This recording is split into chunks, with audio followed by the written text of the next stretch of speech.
Hey guys, Lukewarm Mining here. So as you can see by the title of the video, this is part 2 on how to actually get these set up and get these fully updated and up and running on MMPOS. So that's my preferred operating system that I use for the BC250s. I've tried HiveOS. It works okay now. As of yesterday, I tried it out and it worked okay.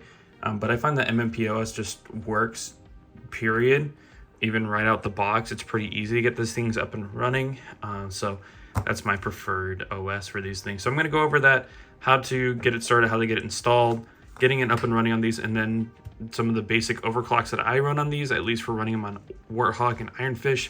Though I do know that there is a Zealous hash and a Ergo plus WARTHOG variant of the BZ miner coming out for these, because honestly, that's the best miner for these things is BZ miner. Anyways, so things you're going to need.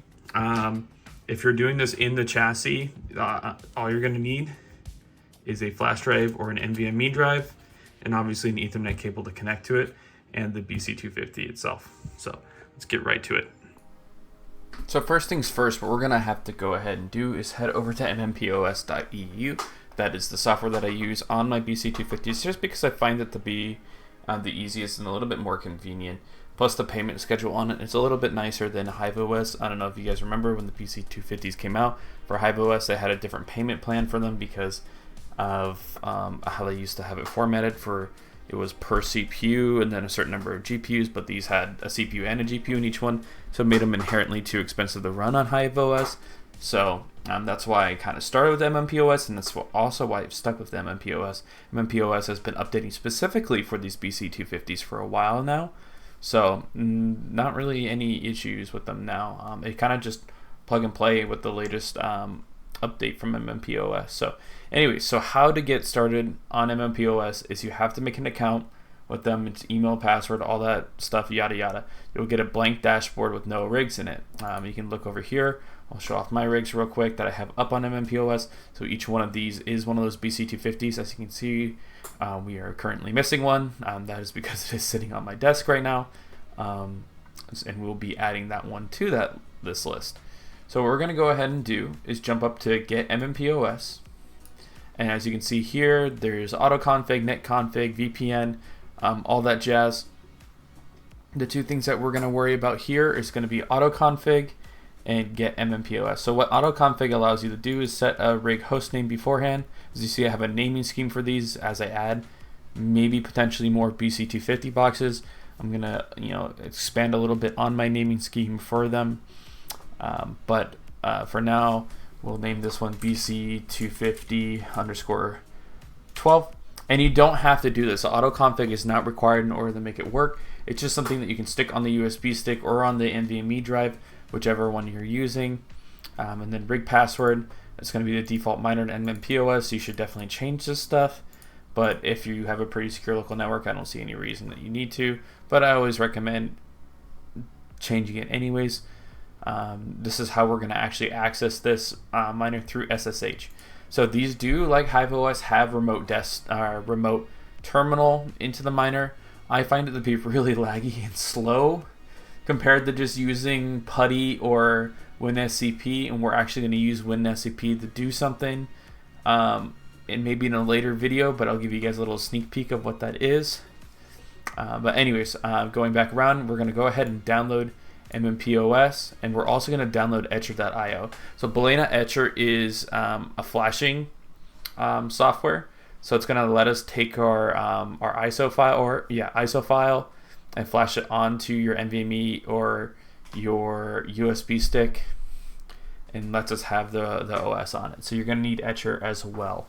If you haven't done HiveOS or anything like that before, HiveOS has their own self-installer, but it's essentially just Balena with some nice thrills on it.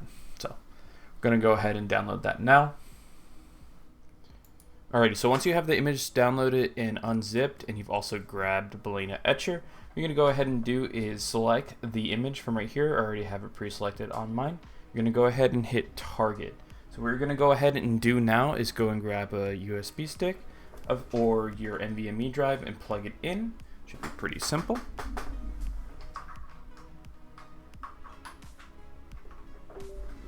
You see, drive was recognized there. Go ahead and hit select target.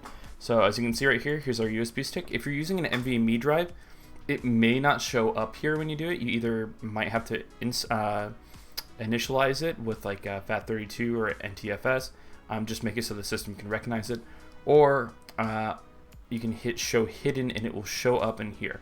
So any of the larger drives, I think you can actually change it in Blender Etcher, but that's not for today's video. You can go ahead and select what drive you're using, if it's an NVMe, from here as well. So we're going to go ahead and select the USB stick. We're going to hit flash. And then once we do that, it will start flashing. Pretty simple. And we will come back as soon as it's ready.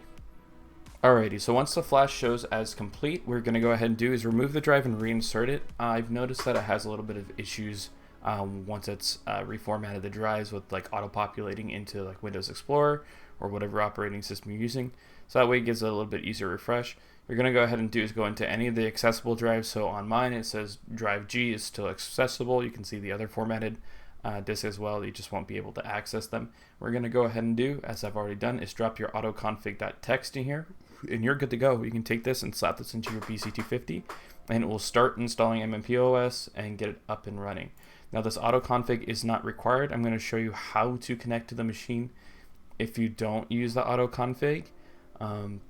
It's actually very, very simple. And then I'm going to show you also how to access the device through SSH in order to do a couple of the updates. So as you can see, I unplugged the USB stick for BC250_2. BC25012 is a new USB I plugged in. It loaded the autoconfig, everything worked out. If you don't use autoconfig, what you can do is just go to new rig right here and type in the IPv4 address for the rig and then hit automatically register, and it will connect to it and set it up in your farm. So it did adopt, so we're good to go there. Next thing we're going to do is want to update everything. So you can see our local IP addresses right here. It's also the same way if it doesn't show up or you forgot to put your autoconfig, it will show up there. You can grab that either from your router. I have a Unify switch, so I can just go and look up the MAC address and get the IP. But you get the local IP address there, and then you use something like PuTTY or WinSCP, anything that you can use SSH on, and you're going to go ahead and log in. So all you're going to do is SSH port 22, just like any other SSH window, and enter in the IP address, and you'll get a login screen. So your login, if you're on default, is minor. Password is MMP capital O capital S, so MMPOS. As you can see, we have this nice terminal loaded up here. So we're going to go ahead and do MMP update to make sure there's no software updates or anything like that. Gonna hit yes, though this is the latest stable version that got pulled down, so there probably isn't going to be any updates. They are really, really quick about updating. They update even for like miners constantly. I think they're a little bit faster than HiveOS when it comes to that. But as you can see, nothing's to update, so we're good to go. So what we're going to go ahead and do, a little secret thing, is that on these BC250s, you used to have to use an install package on them in order to get them to work with MMPOS or any of the OSs. Really, they were really bugged just because the drivers don't exist. Now the drivers are starting to come out for these. So we're going to go ahead and do sudo su.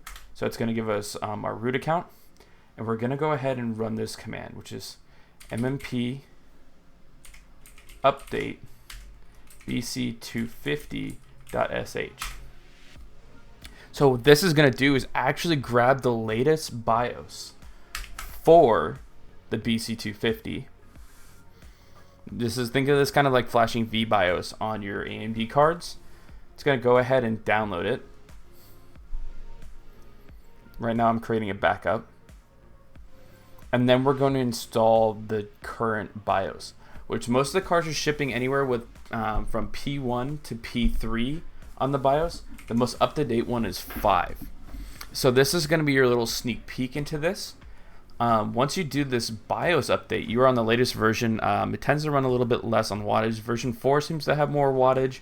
Version 5 seems to use less wattage and have a better idle. It's the most current. I think it's like 2021 or 2022 BIOS. Someone is currently working on a crack for these. So these have unified memory in them. Just talking this over while it's doing its thing here. Unified memory essentially is that the core and the GPU share memory. That's how the PS5 works. That's how this works. This is also how APUs work. Say, for example, like those handheld Steam Decks or Asus ROG or whatever the ROG device is, any of those things. So the memory gets split between the GPU and the CPU. Normally it's kind of balanced, but what happens is they have to keep copies of everything in RAM, so it's a little bit less efficient and not the total amount of RAM gets used. And so that's why on these, if you look at them, it says 8 and 8. So it says 8 for the CPU, 8 for the GPU, and there's overhead on top of that for running the OS and for keeping those clone or copy files.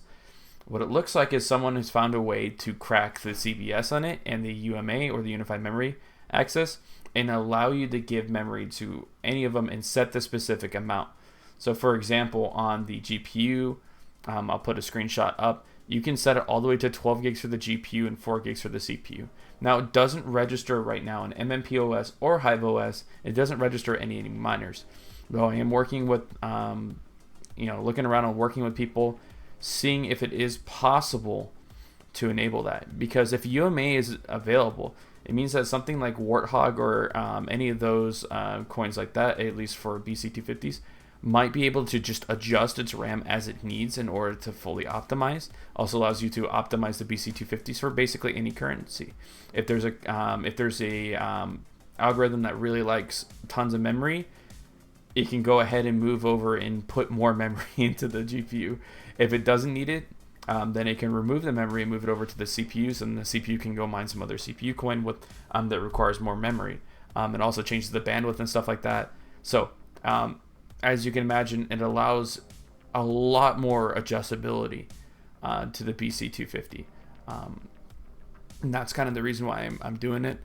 It currently works for if you're running like the SteamOS equivalent and stuff like that, running Parsec and the likes. Doesn't currently work for mining. So as soon as I have any more info on that, we're gonna go ahead and or I'll go ahead and make a post about it. Anyways, we're gonna type reboot here, and we're gonna lose remote connection here, and we are basically set to go.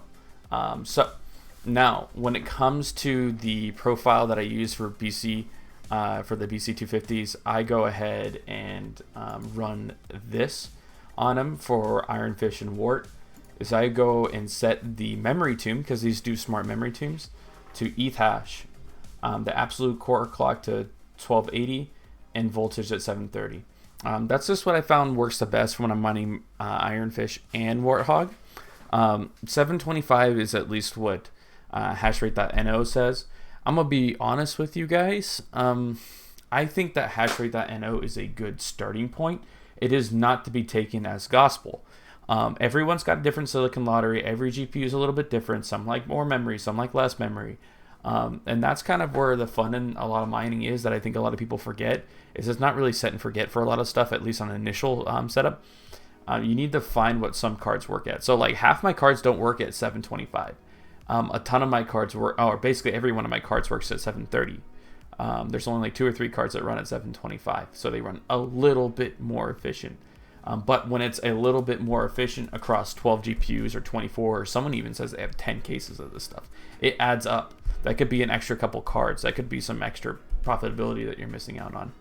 I also heard a rumor that this may or may not already be implemented in the latest version of P5. I didn't see it in the BIOS when I installed it, but on the cores, the smart memory tune for the BC250 may be related to how much memory it is allocating to the CPU versus the APU, but it doesn't show up anywhere on any of the miners as a difference in memory usage. So anyways, guys, that's basically it on these BC250s for the time being.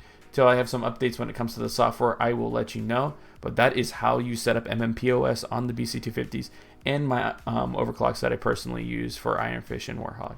So if you have any questions in regards to the BC250s, you know where to reach me. You can either leave a comment down below. I'm pretty responsive there. Or go over to Discord. You might get a little bit faster response over there, especially because we have a lot of people in the community that do own these things already and are running these things, so they might be able to answer more questions that you have. Obviously, hit the like. Give me a subscription if you haven't already. Honestly, it's about 75-25. 75% of you guys aren't subscribed. 25% are. It helps out a ton. Like I said, these were sent over to me by PCSP to show off, how to take them down, how to do an install, and how to run these things. So huge shout out to those guys again. Anyways, Should be having a live stream coming out this week. I am getting in a huge package from the greatest mining king. More of those Z15s. So you're going to have tons of those Z15 streams if you like tuning into those and just picking my brain and just, chatting up. Anyways, guys, y'all take care. Have a good rest of your week. See ya.